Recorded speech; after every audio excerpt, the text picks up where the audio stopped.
पौमाल के अगले एपिसोड में आप देखेंगे कि रज़ा की हालत मजीद खराब हो चुकी है।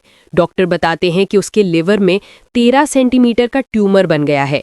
ये सुनते ही शहूद के होश उड़ जाते हैं। उसकी आंखों के आगे सब कुछ धुंधला होने लगता है। अब उसे शिद्दत से एहसास हो रहा है कि उस दिन तक पहुंचने में उसकी लापरवाही ने बड़ा किरदार अदा किया है। रज़ा ने कभी अपने भाई से शिकवा नहीं किया, मगर उसका दिल मुसलसल टूटता रहा। वो हमेशा सोचता था कि मुश्किल वक्त में शहूद उसका साथ देगा, लेकिन शहूद सोफिया की बातों में आकर रज़ा से दूर होता गया। यही बात रज़ा के दिल को जख्मी करती रही और इसी टेंशन ने उसकी हालत और बिगाड़ दी। जब शहूद को पता चलता है कि रज़ा के लिवर में इतना बड़ा ट्यूमर है, तो इस बार उसके लिए कुछ भी मामूली नहीं रहता। उसकी आंखें खुल जाती हैं, उसे अपनी गलतियां साफ नजर आने लगती हैं। वो दिल से चाहता है कि रज़ा को संभाल ले, उसे बचा ले, किसी तरह इस तकलीफ के वक्त में उसका साथ दे सके। शहूद पहली बार रज़ा की बेटी से नरमी से पेश आता है, मलका की खैरियत पूछता है। वही मलका जिसे वो हमेशा नजरअंदाज करता रहा था। मगर सोफिया अभी भी अपनी जिद पर कायम है। वो नहीं चाहती कि शहूद इस मामले में पड़े, क्योंकि उसे रज़ा से पुरानी बातों का गुस्सा है। उसे लगता है कि शहूद को रज़ा का साथ नहीं देना चाहिए, न पहले न अब।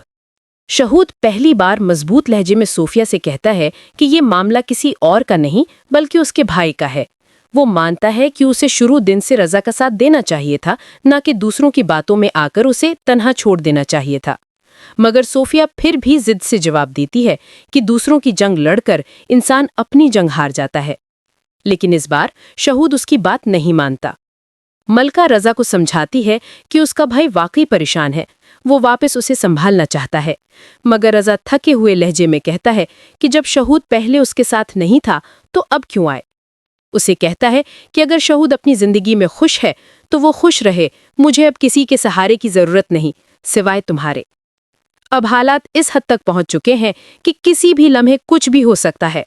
शहूद को अपने किए पर अफसोस है, जबकि सोफिया के दिल की सख्ती अभी भी कायम है। और आने वाले एपिसोड में कहानी का सबसे बड़ा जज्बाती टकराव दिखाया जाएगा, जहां रज़ा की जिंदगी और मौत एक दूसरे से चंद कदम के फासले पर खड़ी होंगी।